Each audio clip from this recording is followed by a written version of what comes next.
Hello, everybody, and welcome to the 13th episode of Green Thumbs and Good Vibes, your podcast all about the cultivating of fruits and vegetables and the sustainable lifestyle that comes along with it.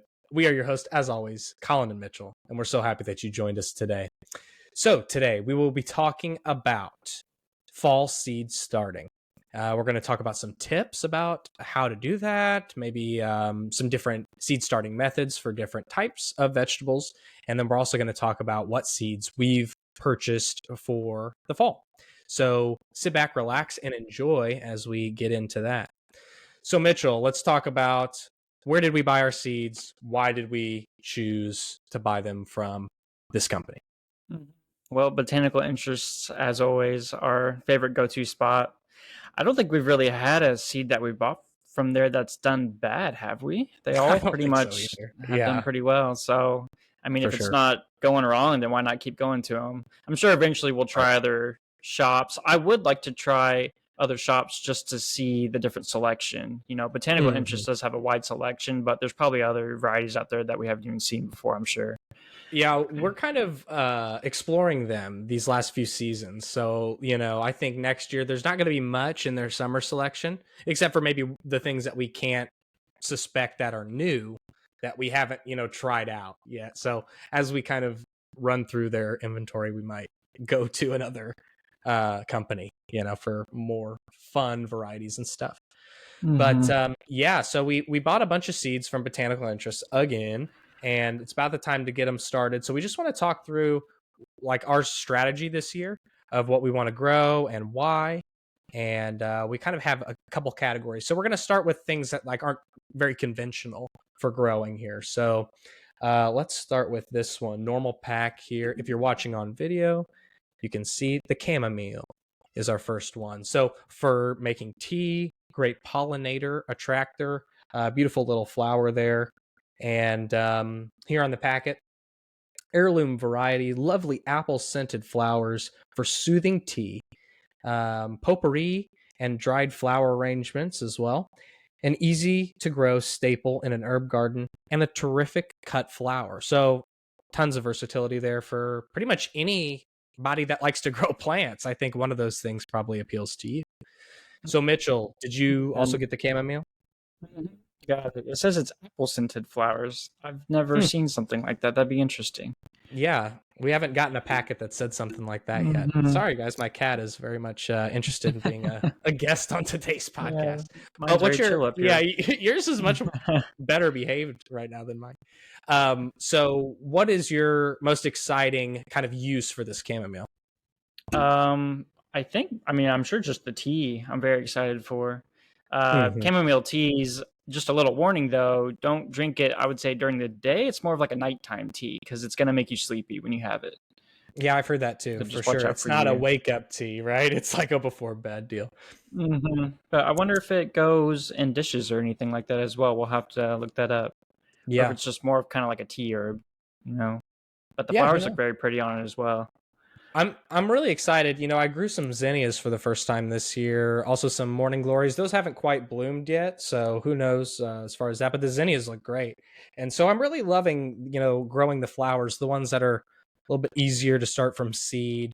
I'm no expert in flowers, right? Trying to become as much of an expert as I can in the edible varieties of fruits and vegetables, but the flowers are a fun Mm-hmm. one to pop into because you got to have them. The pollination is just essential for the vegetables and the fruit. And it's great, they do produce flowers close to when they fruit, but you want things that are producing flowers at all times of year so that those pollinators, I kind of think of it as like form a habit of, just coming back, getting that pollen from your area and from your plants. Mm-hmm. So anyway, Yeah, they'll enough about start the to chamomile learn. there.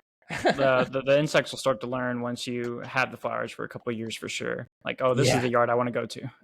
For sure, exactly. That's what I'm saying. For sure, yeah. We want to Hmm. get those bees. Like, oh yeah, you seen this guy's garden? This guy's got the stuff, right?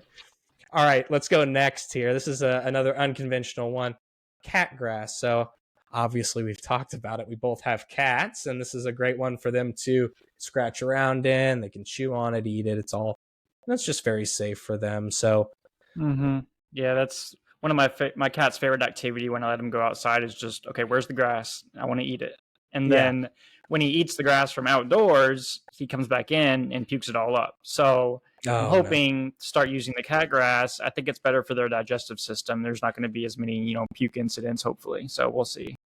Yeah. But You have a great window to grow that in. Are you going to grow that inside or are you going to start it outside? yeah, I think grow it inside, but I read you don't want to just leave it out all the time. I'm not really sure why, but if you set it down on the ground for the cat almost as like a treat, once a day or twice a day or whatever, then they're more Mhm. likely to be excited for it and start eating it. But Oh, yeah, nice. somewhere on the Okay. windowsill, I think probably inside would be pretty easy. Yeah. I'm So put it in a surprised. pot then, right? We got to be able to make it Yeah, mobile. Yeah. 10 to Cool. 15 days to grow.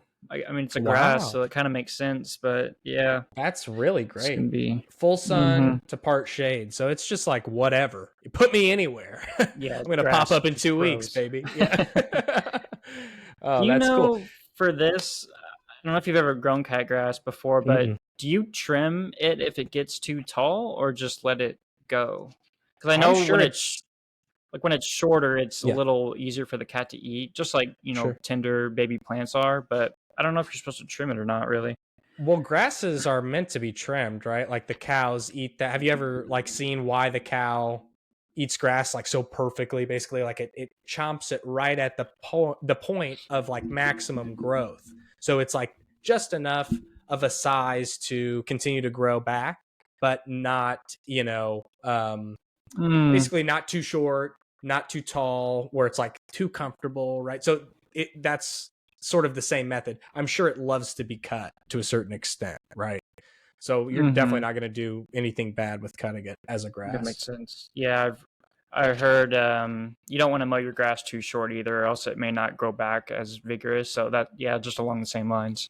Yeah, I saw a Huh. diagram a long time ago. So, I'm not sure how accurate this is, but like, there's like a bottom portion there that probably what you're saying, if you cut it too low, it doesn't have enough sun like absorbing potential there. And then there's like a middle area where like if you cut it in there, all good. And then, if you cut it too high, obviously you're not really doing much. So, Yeah, yeah. yeah. Huh. Cool. All right, Okay. guys, that's sort of all the unconventional stuff that we got. We're just trying a couple new things this year. Like we said, we're not experts in these things necessarily, so we just want to, keep it easy. Don't want to overwhelm ourselves with things that we might, not do too well on. But it's fun. Always fun to try new Mhm. things. That's kind of why gardening's so awesome. There's sort of infinite alleyways to explore, if you will.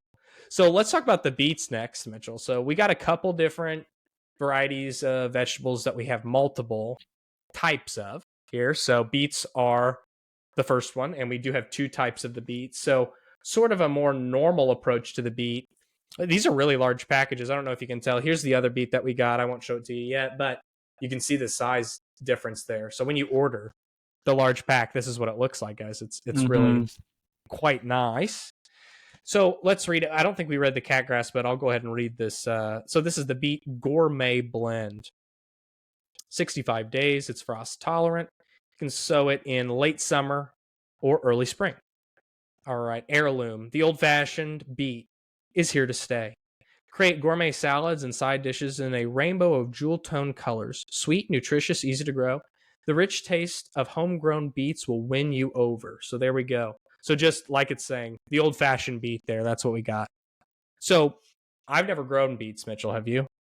Nope, I But have I not. have So grown this. radishes. So I don't know. I mean, they look similar and they grow in a similar way. So Yeah, I hopefully kind of that'll thought they be were the good. same thing, to be honest. For But a yeah, kind while, of I like did a too. But root yeah, vegetable, basically. I mean, right. all kind of similar. So Huh. Yeah. 65 days, it's a little longer. It's about double the amount of time of like a couple of the radish varieties that I grow.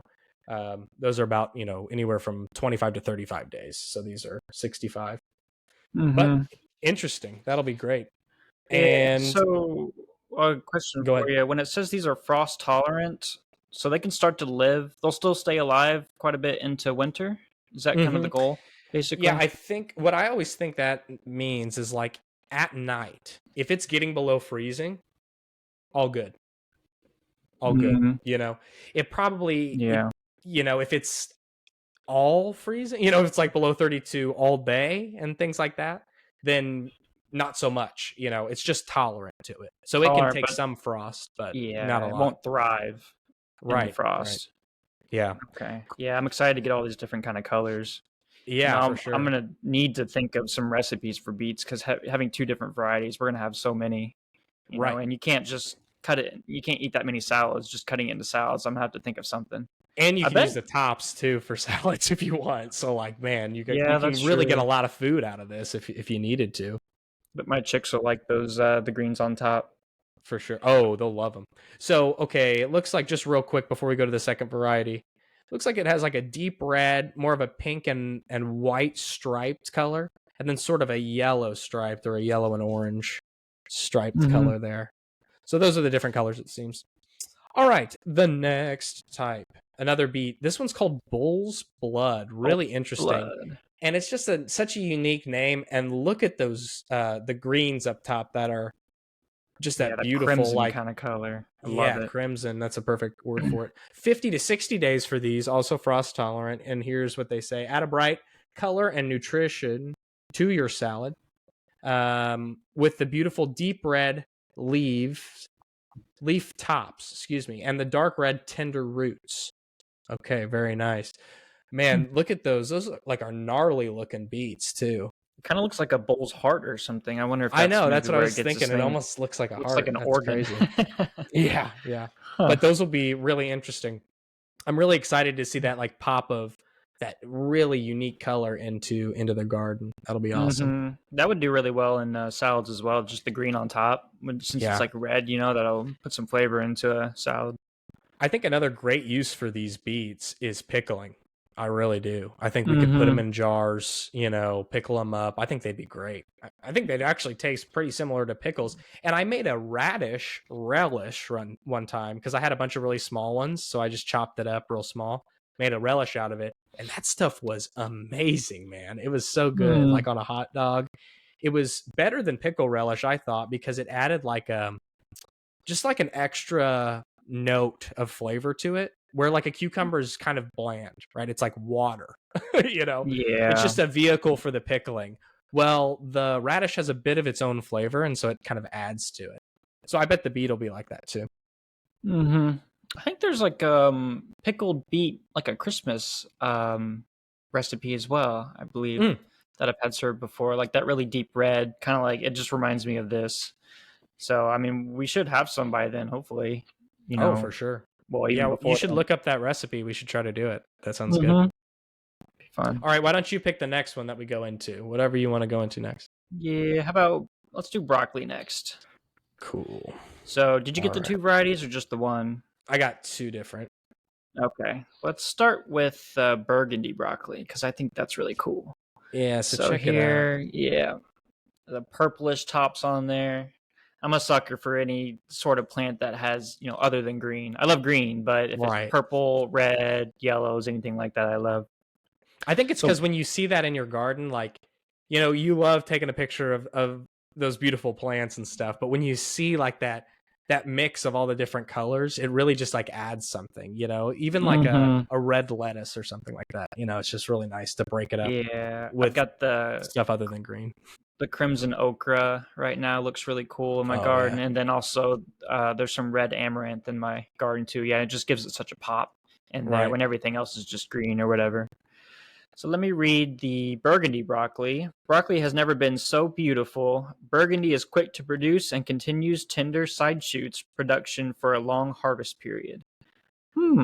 Nice. I'm glad I, it said side shoots, because that's kind of a big part of this. So initially you're going to harvest it like you see here in like a large clump, a head of broccoli, but then it'll continue to produce little shoots. But this next variety we go to just produces the shoots, right? So that's sort of the difference before. But we can keep talking about the burgundy, but just to mention that, that's that's sort of your two different approaches to broccoli that you can take. Do you want it all at once with a little trickle of production afterwards, or would you like smaller production over a longer period of time, more regularly, right? So it's still like the heads, quote unquote, but they're just coming off to the side, basically. Yeah. So what I've Wait. noticed is, so you'll do that, you'll get the head, And then these shoots that come off, they'll be about a fourth of the size of the head, of the original head for me. So the bigger you can get the healthier you can get the plant at the beginning, the bigger you can get that initial head. And then right when it starts to break apart at the edges, boom, snip it. Then those side shoots will be bigger as well. And then if those first set of side shoots are still quite large, you can even get, multiple rounds of that afterwards. Yeah, just until probably it gets real cold in the winter, and then the plant's gonna stop. Right. Yeah. But until probably. then, So, and then also, you need to pick broccoli. You can't let it just go on too long, right? There's kind of a little window right there, or else it's gonna start to go to seed, and then it's just inedible. Yeah, so that's what I was saying when I like said when it starts to break up. What I mean is like this, basically the purple part there, right? Those are, some people call them the florets, and basically what the top of broccoli is like a bunch of tiny closed flowers, right? Like this. And so the flowers will start to bloom, and the first sign of this is, a broccoli, like it's a clump. They're all together, right? Well, when that clump at the edges, you'll see that clump start to make sort of some separations, some smaller little pieces come off. And that'll happen right before all those flowers start to open up. So right when you see that along the edges, don't wait too much longer and cut the head. Can you still eat it when it flowers, or is it probably loses some of its flavor and nutritional value, I assume? Yeah, I'm not sure if it's dangerous, but I've heard that, the flavor definitely suffers. I love me some baked broccoli, a little bit of oil on there. It gets a little crisp on all those florets. Oh, so good. My favorite is do it in the air fryer. Cut it up like you get it in like, sometimes you get it in a bag with all the little pieces. Cut it up into little pieces about that size. Put it in the air fryer, and then last 2 minutes, add cheese on top. Melt that cheese and then mix it up. Serve it up. So good. Delicious. Awesome. Yeah. Okay. I need to get an air fryer for all this greens that we're growing in the fall. Oh yeah, like kale chips and stuff. So easy in the air fryer. Okay, so let's talk about the other broccoli called broccoli Rob. Am I saying that right? It's a rapini. Rob, I think so. Yeah, rapini. So look at the picture here, and you can see already how different it is. What you're seeing there is, it's pretty obvious, like a bundle, more of like a bundle of shoots.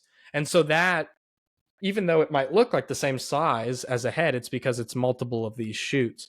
So a lot of times, these can be, I've heard, the ones with that produce shoots instead of heads can be a little bit more heat tolerant, but also frost tolerant as well. But meaning you can start them a little sooner outdoors. So I don't know if that's true with this variety, but it says let's sow it in early spring or late summer. That's what we're doing, right? Heirloom, known as Italian broccoli rapini. I hope I'm saying that right. Has delicate tender shoots with a spicy flavor. Nice. Edible leaves. No wonder it's so popular in Europe. So a real interesting one here. That might be nice to mix together with some of the other broccoli and add a little spice. That's what I was thinking. Yeah, mix them together so you have a little variety when you're eating it. Yeah, that's awesome. And 45 days. Pretty quick on that one. Probably because of the smaller shoots, right? That's what I was just thinking. So that's up to, it's almost half. It's almost half as long. The other one is up to 75 days, and this one's only 45. So not quite, but so it's nice doing two different ones with different grow days, so you can start to harvest the first one, and then once that one starts to wear out a little bit, you'll be getting your other ones. Right. Yeah. That sort of working with different varieties also helps with like lengthening your harvest windows. That's awesome. All right, why don't we go to since we just did broccoli, why don't we go to the cauliflower next? Okay. And we have two varieties of that one too. So let's talk about this. I grew this variety last year, and let's see, I might have, it's called Twister. Okay, yeah, yeah, that's right. It's just a white cauliflower, right? There it is. 75 to 80 days on this guy. Showy, twisted leaves furl around the cauliflower head, shielding them from the sun and keeping them bright and white and beautifully domed. So that's an important tip. If you're growing white cauliflower, you need to at some point when the cauliflower starts to develop. You see the leaves sort of do it naturally, but a lot of times you'll have to help out. I had to last year. And when the cauliflower starts to emerge and get a lot of sun, you take that next set of leaves, you'll have a larger leaf that you can take a few of them up and create like a teepee, tie it together, and then just create a barrier from the sun. And that's called Mm. blanching, basically just keeping it white. The reason that works is because, once again, that's the flower. So if it gets too much sun, it'll start to produce chlorophyll, which is green. So it'll turn green. And that affects the taste as well. I don't know exactly how. But, you just don't want to let it Oh. photosynthesize to be able to produce that chlorophyll. And the only way they do that is through the sun. So you got to cover that up. And that keeps it sweet and tender and all the things that you want out of that cauliflower as far as taste. So there's that one. How many of these heads do you expect per plant? Is it just one per plant? I've never grown cauliflower before. Yeah, it's going to be one. This one will produce side shoots as well, though. Sort of similar. Okay, so just smaller heads, basically. Yeah, mine last year, not as many as the broccoli, so I'm not sure. At least that was my experience. So, but it will. I got a couple out of it. Okay. And then the Romanesco is the other one. Yeah, this picture looks funky. I'm confused what's going on right there. Yeah, if you look it up online, you'll see it. I've seen it in some farmers markets, a couple grocery stores before. But it's almost like, it looks like a fractal sort of design. Like it's, more of a pyramid shape instead of like a globe shape. But then also each little cluster there kind of looks like a little pyramid shape, like the larger cauliflower there. So this one, it says 75 to 100 days. So here we go again. We're extending that window. Okay, we're going at 45 days. We're going to start harvesting broccoli. Okay, then we go to the next type of broccoli. Cauliflower starts to come around. And then once all that's done, here we go. We have the Romanesco at day 100 popping up, ready to harvest, right? Mm-hmm. So this one be more green. It's not going to be as white as the other cauliflower? That's right. As far as I know, you don't have to blanch this one. You don't have to do the leaf trick here. But let's see. Like I said, 75 to 100 days, early spring, late summer. We know that. Heirloom variety. This intriguing Italian heirloom delights with spirals of delicious lime green towers, right? That will inspire even the finicky eater to try it out. How funny is that? Yeah, so I guess the green, it producing that chlorophyll, that's cool with this one. It doesn't affect the flavor, So there you go. It says it's 5 and 6 inch heads. What'd you say? It's not actually a cauliflower, but somewhere between a broccoli and a cauliflower. Interesting. Oh, how cool is that? On the back there. That's awesome. And I Googled it. Romanesco means pertinent to the medieval and modern Roman people. So I guess it's probably big in Europe at some cauliflower. Point. Yeah, there you go. That's cool. That looks fun. All right, go ahead and pick the next one, Mitchell. What do you want to go into next? Let's see. Let's go to cabbage. Cabbage. All right, you have two varieties. I only have one. Yeah, let's start with the one that we both have. Okay. So you have the Napa 1 kilo slow bolt. That's it. Here it is. 1 guys. kilo. Kind of that sounds like it's going to shape there. Yeah. Says quick and easy to grow with a mild sweet flavor compared to Western head cabbage. Delicious in salads, stir fries, or wraps. Yeah, nice. I'm excited for the wraps. Mm-hmm. I love using for leaves as, yeah, as like tortillas. It's great. So I assume you can get 1 kilo per head is kind of what it's saying there. Yeah. When I've seen these before in the store, I mean, sometimes they're like pretty nice size, So 50 to 55 days. You see that? Pretty quick on these. It's the other. Yeah, my other one's a little longer. So in question, when you have two different varieties of the same plant, are you going to be planting them pretty much side by side most of the time or at different areas of the garden? Or does it really matter? Here's when it matters. If you're saving seed, it matters because you might get cross-pollination if they're too close. But I'm not planning on doing that. So in that case, I probably will plant them fairly close. I always like to do a little bit of a gap because of diseases, like like let's say we do the cauliflowers right next to each other. The Romanesco is like more prone to disease. It catches something super easy, but now because it has it, it passes it on, right? So I might just leave like an extra row in between, Of just something blank, else. or put something else. Yeah, put something else. Yeah. So Okay. all right, and then Yeah. what's the other type that you have? Yeah. So I decided to also go with the red cabbage right here because, true to myself, I just love red stuff, different colored plants. See here, delicious leaves add brilliant jeweled color to fresh salads and cooked dishes. Best red cabbage for storage. Sweet and Oh, sour nice. cabbage recipe inside packet. Ooh, thank you, Oh, nice. botanical interests. Oh yeah, I didn't even think about doing like coleslaws and stuff. And Yeah, there's so many different kinds of dishes with just greens that you can make. I'm really excited for sauerkraut. So like a fermented cabbage. Yeah. Oh Be yeah. good. I'm not a big So fan. go ahead. I'll say I'm not a big fan of like soury, vinegary stuff too much. But when I do it myself, then I'll eat it. You It's can like control it. You I can do know. like instead of 50-50 mix of water, you can maybe do 60-40, or you can That's just play true. with Just it. a Yeah. little less strong on the taste buds. Or just don't age it as long. Leave it in there a little less time. I could Mm-hmm. do it. That's I could true. do it. Yeah, some of the store bought pickles are just like so acidic. It's like, ugh, I Yeah, can't handle yeah, it.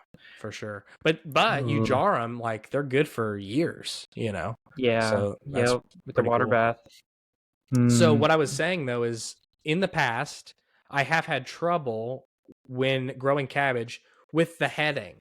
So sometimes you'll get like part of it's balling up real nice and then there's a gap or something like that. So this is something that we might want to do research on. Is this because of a lacking in a certain nutrition supplement? Like does it need bone meal? Does it need blood meal? What does it need, right?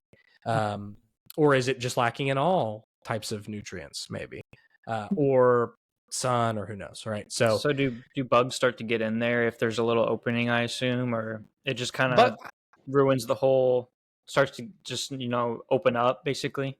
right, so bugs definitely will get into it easier that way. I notice, like on these bigger outside leaves, bugs are just going to get to them anyway. But the Yeah, tighter, like you were saying, the tighter you can get that to ball up, the better chance you have of peeling those outside leaves that have holes in them and have been eaten. Because we're doing organic gardening, like we're not being, we're not going to be I'm not dousing these in spraying sprays.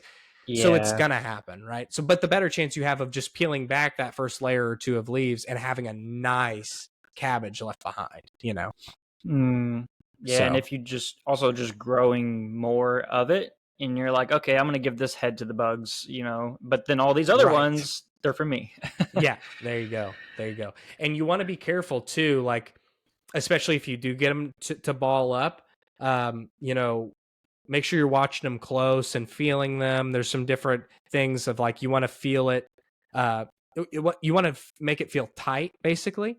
But then if you leave that too long, what'll happen is out of the middle will like erupt a flowering stem, and then you can't eat it past that point. Makes it, And it might happen quick. Boom. All of a sudden, one day it looks yeah. good. The next day, you can't eat it anymore. So Mm, the harvest window, this is one you got to watch a little bit more advanced or higher intermediate, we could say, level gardening. Probably worth picking it a little earlier than trying to wait for it to get real big, I would Yeah. say. I've also seen people grow it where they harvest it like lettuce and just outside larger leaves. They're picking them off. Maybe they're feeding them to the animals or using them as Okay. tortillas, things like that. So cool. Tons of options there. Okay. Want to move into lettuce? Yeah. About that? So this is one. Here's another, raving review about botanical interest. They always send you a thank you free packet of seeds. Here's what's special about that. It's not just any Mm-hmm. packet. It's always seasonally appropriate. So we ordered our summer vegetable seeds from them, and we got a free sunflower. Awesome. They did great in both of our gardens. Yep. And now going into winter, a mixed pack of lettuce.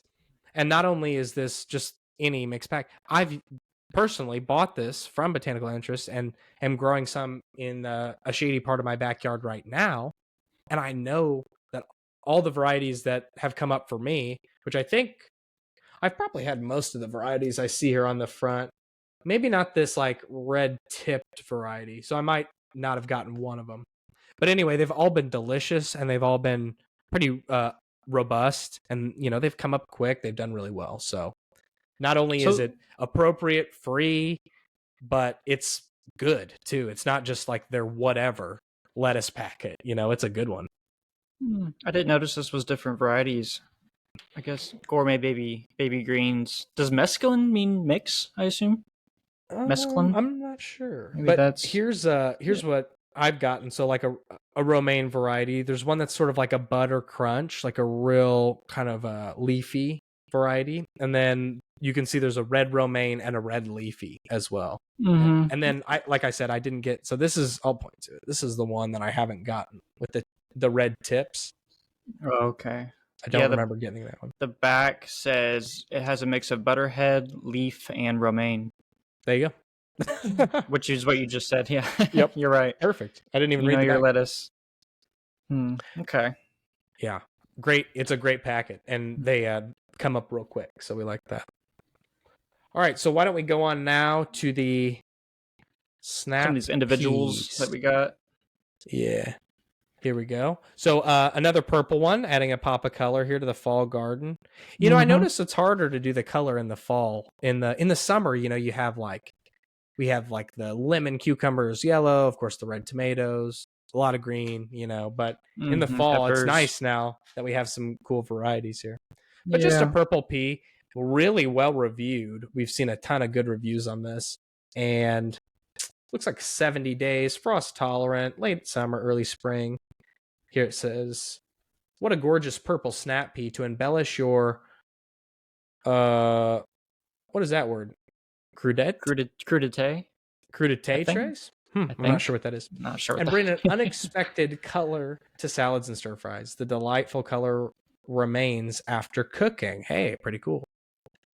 But as you can see on the inside, the peas themselves are still green. It's just that outside. So peas are always a nice and easy one to grow. I start them inside sometimes. I direct sow them in the garden sometimes, but these are pretty cool. I started these a little late this year, but still got about one of the plants came up, and I got maybe 15 or 20 pods. They were really good. Threw them in a stir fry. Yeah, crudité means raw things. So those trays of food where it's like celery and carrots and all just types of raw foods that maybe you have dips in or something. Oh, cool. Yeah, I know exactly what you're talking about. So you could add that into there. I've never heard it called that. Always like a veggie tray, Yeah. Us normal people, that's what we call it. Right. I didn't know. All right. I think we only have a couple more here, so we'll go through them. Carrots. Did you get two varieties of carrots or just one? Just the one. I got the carnival blend. Okay, great. So this one, similar to the lettuce that we just looked at and stuff, a nice mix of a few different varieties. Looks like orange, looks like red, looks like maybe purple and yellow. Dare to be different, a colorful surprise in the garden and on the table. This fun mix is high in nutrition and flavor. Kids love them. There you go. I wonder... It'll be fun to pull them too, because you don't know what color you're going to get as you're pulling them out. Oh, yeah. That's a good point. Yeah. These 65 to 75 days, I've never had a carrot come up that quickly. Carrots for me, they always take a while, maybe 90 days or something like that. But maybe this is just a quicker variety. Maybe I'll have better luck. This other variety says 75, so it's about the same. How do you know once it's ready? Is it the leaves at top when they start to die back? Or I haven't just kind of time it. That. I've always seen people pulling carrots with live leaves. Like even if you look here, true, actually, it's not like potatoes. What I've always done is just dig down a little bit and look at like the size of the top, and then once it looks nice and large, pull it out. So, and you could probably pull them a little early too, right? Like baby carrots. I mean, you don't want to waste the plant, but it's not going to hurt you or anything if you pull it a little early. And one thing, your soil's got to be real loose to get very long, store type carrots. Here's the other type I got, guys. It's just a normal variety. Just what Little you'd chubby. picture if I said carrot, basically. It says this heat resistant. Oh, look at that. So I could start these maybe even a little sooner. Uh, and high moisture, deep orange carrot is one of the sweetest you'll ever eat. Great for storage. Excellent for dense soils. So this one, hey, I was just talking about that. This one might work a little bit better for like, just a soil that is harder to break up. So They that's look cool. nice and thick, so maybe they can kind of push away the soil a little bit as they grow, rather than the kind of long ones. Won't be able to do that as well. Yeah, I bet you're right. Hmm. All right, we got one more, and that is we saved this one for last because this isn't necessarily a not necessarily Like a fall. a fall. It's more of a late fall or winter type crop, and that is the onion. But you need to start the seeds early because they're going to take a little bit to develop, and you want to be able to put them in like kind of right when you harvest that fall stuff and clear out the space. Mm-hmm. So this one says you can start these in late summer or early fall, so a little later than what we've been seeing with everything else. And the variety, of course. It's a bulbing onion. It's the yellow Granix PRR. And here's something really important that you want to look for with your onions is the different varieties having to do with day. Short day. I think there is even a medium day, and then I know there's also a long day. So what this means is daylight hours or sun exposure, really is what it means. So if you live like, where we do, where in the winter you're getting less daylight than in the summer, for us, you want to go with, and you can see it right there, right above the day's short day. Want to go with the short day variety so that it can take less sun and still produce you a beautiful onion. So here's what it says. This onion is used by Georgia farmers to grow the famous Vidalia onion. That's pretty cool. Top quality with classic sweet and mild flavors. Some folks even eat them like apples. I don't know about that. Probably not this guy. But... I'll try one, but yikes. You have some stinky breath afterwards. Yeah. No kisses after that. For sure. And 110 to 160 days. That's fairly average for onions, right? They just take a while to get that full bulb grown. That's right. And there's something that I learned from growing onions, man, is it's easier than you think. Don't helicopter parent as far as some plants they need to be cared for really particularly. Not these. Not these. These just put them in soil, put them in the worst soil in your garden and forget about them. And then around early spring, you're going to be happy. That's basically what happened to me. So I had some that I put kind of in a faraway garden on my property that I don't check on as often. And then I put some in my backyard garden that I was looking after very, very nicely. And the ones that I forgot about did probably 5 times better, 5 times bigger. Now, the greens up top didn't look as good, but when you pulled them out, the onions were large, and that's what you want. There's a part of this where you stop fertilizing, and that's when it'll start bulbing up. So instead of putting nutrition into the leaves, it'll focus on the root. Yeah. Make some bloomin' onion. I bet that'd be really good. Yeah, the sweet onion. Yeah. All right, so let's talk about seed starting now in the last couple minutes. What concerns... So Mitchell has really a lot of experience with the spring garden, a lot of experience with the summer garden, less experience with the fall and winter garden. So we are getting him into it this year. We're going to, try and be successful. He's got a great space for it, so I think it's going to work out.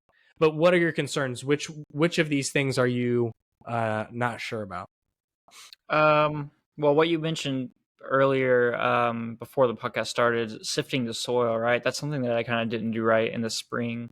I mean, that's going to be essential for any types of seed starts, right? So yeah, that and then as well, I guess I'm just kind of curious about how to have the correct area, how to kind of clear out basically the summer plants, and then start like any sort of tips basically for fall garden, how to start it, and then like at the beginning when you start to put the plants in. And I'm also worried about if it's too hot. Like, do you wait a little bit before so it gets into the fall, or can you start these seeds and seedlings when it's still kind of at the end of summer? Are they gonna, get scorched, or will they be okay? So just Right. a lot I've of questions noticed there, that. but go Yeah, ahead. no, I think I can answer them. So I've noticed with your last question, I've noticed that when the seeds are first starting, they still like to be a little bit warmer. Mm, But then once they start to get the big leaves and things like this, it needs to be cool. So I would say if it's going to be really hot, no. But like, let's say 70s, I think we're safe. I think we're safe in the 70s, okay. maybe put a little shade cloth. Um, Yeah. and then eventually it will cool down.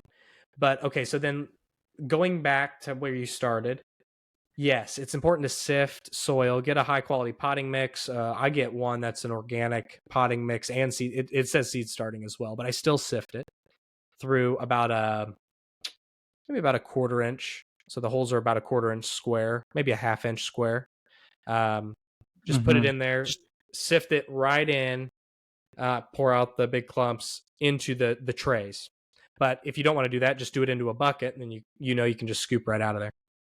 mm-hmm. So Do that you the little plants don't have to work around those big chunks like you noticed last year. But what were you saying?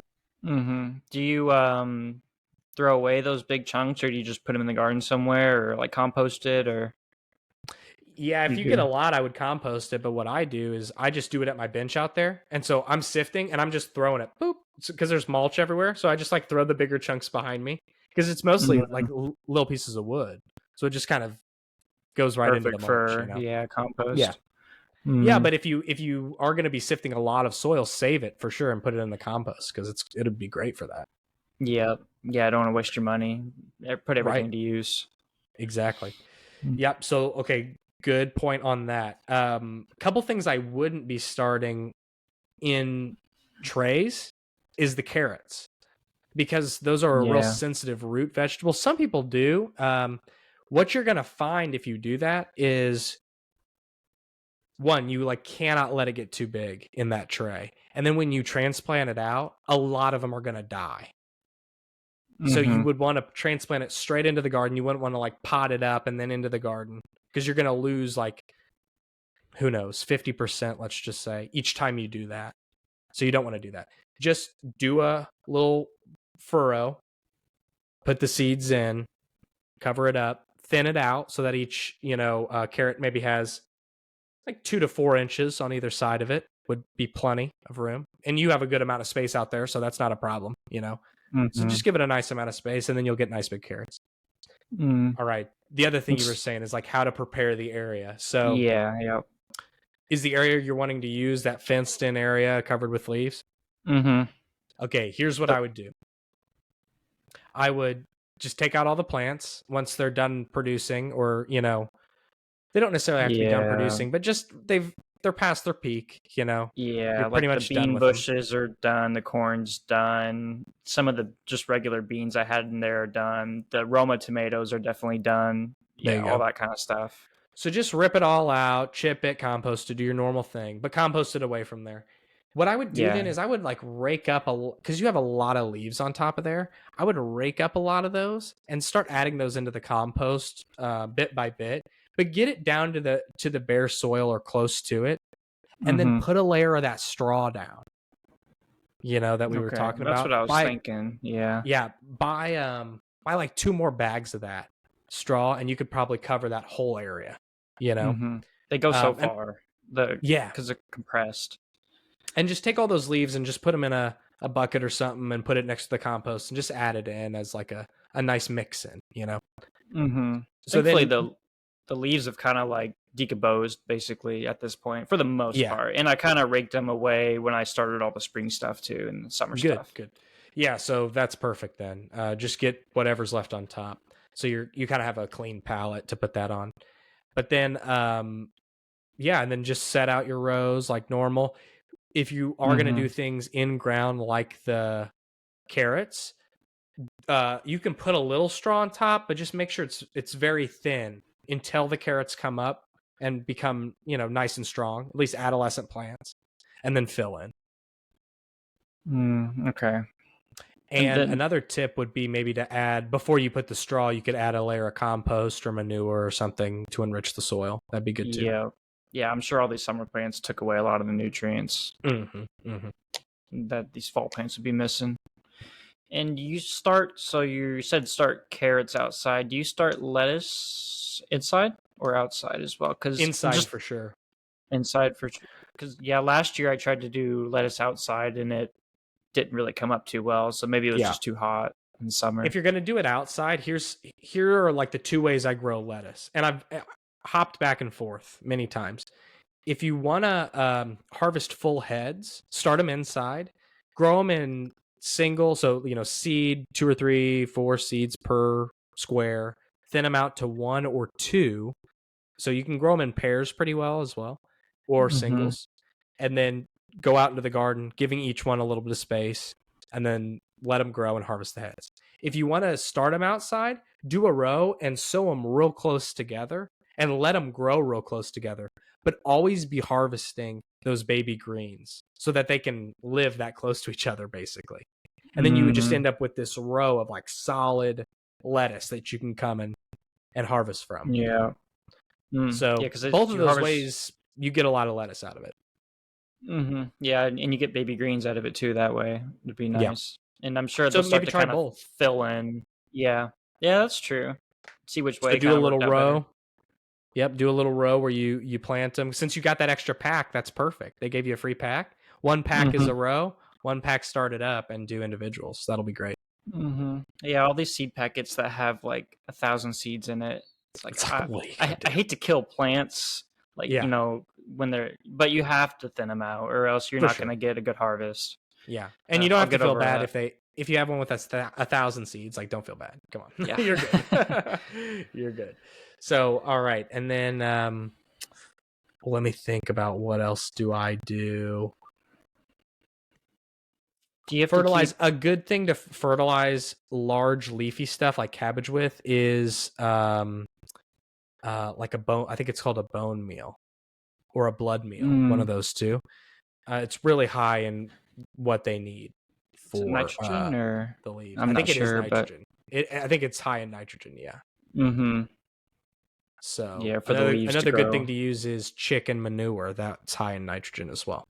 Yeah, so it's going to be different than fertilizing like stuff that grows a fruit that you want to harvest, like cucumbers or tomatoes, because these are mostly just either the greens or the root that you're harvesting. So they need different nutritional values. That's exactly it. Yep. And I've noticed that straw works great. Like just to keep in that moisture. I've noticed a boost in all of my plant growth from adding that. So I couldn't recommend it enough. Okay. So, all right. Anything else you got for me? Yeah, last question. I'm curious about watering in the fall, because like obviously in the summer you need to water quite a bit since it's so hot. But what about in the fall? Are you still watering every single day, or what's it look like? So it's going to be different for us because we're in different zones. But for me specifically, I go from watering every day to watering every other day. So I do it less for sure. So you'll go down as well. When I lived there, I mean, I think, if it's raining, that's going to take that into account. But maybe for you, 2, 3, 4 times a week, Okay. But probably closer to 2 or 3 for you. For me, probably closer to 3 or 4. Okay. Yeah, in the summer, I'm watering like at least every other day just to make sure stuff stays pretty moist. But yeah, it sounds like in the fall, I could stretch that, not every other day, but every 3 days is probably starting to push it. But yeah, that sounds good. For sure. And if you do a lot of stuff in containers this time, like I know if you have big enough containers, you can definitely do onions in containers pretty well. You can also do obviously lettuce, like where you did all your tiny tomatoes, cherry tomatoes. Yeah. It would be great to get one of those watering things that we just did a video about on the How to Cultivate YouTube. Get one of those set up, and you could water all your pots with it at once, and it would just do it automatically. Yeah, that was a lesson learned this spring and summer. It was really nice to have those tomatoes in pots, but it was a whole extra thing of work. I have to worry about the whole garden with the sprinkler going, and then I have to unhook everything and then water the tomatoes. But yeah, gonna, get another spigot going and try to make that a little more automatic. And then that would be Yeah. fine to have pots. It wouldn't be a pain. Yeah, and you could also very easily, because I know you have some rain barrels over there, you could easily hook it up to a rain barrel with the way it works. Just have it drip. Yeah, and it could go straight from the rain barrel into the drip. Oh, nice. Nice. I'll work That'd be on it. awesome. That does Cool. sound nice. All right. Well, I think that's all we have for you this time, guys. We hope you enjoyed. We hope you got some tips about the fall, seed starting, plant care, just overall tips. We hope you enjoyed seeing kind of our strategy for the fall this year and our different varieties. We'll let you know how it goes, just kind of like we did with the summer. We let you know, and then we gave you an update later on once we knew, like, hey, those watermelons aren't working, and stuff like that. Mitchell is, just a quick update on that. Mitchell is winning now. He does have a watermelon, and I still do not have a watermelon. I've got a few. They're about the size of almost like between a volleyball and a basketball, I would say. Like they're getting pretty good size. Nice. I'd say they're over All 10 right. pounds. I'm excited. We got to do a taste test on cut it open for the first time on the podcast or something. Yeah, that'd be cool. See that yellow inside. Ooh. Yeah, I'm really excited to see what that looks like. That'll be cool. All right, so like we said, hope you enjoyed, guys. Like we mentioned just a moment ago, if you haven't already, subscribe to our How to Cultivate YouTube channel. We do a lot of shorts on there, giving you a simplified version of many of like the tough things in the garden or just updates on our plants, cool tips, fun facts, things like that. So, all right, guys, we will see you next time. Hope you enjoyed. Take it easy.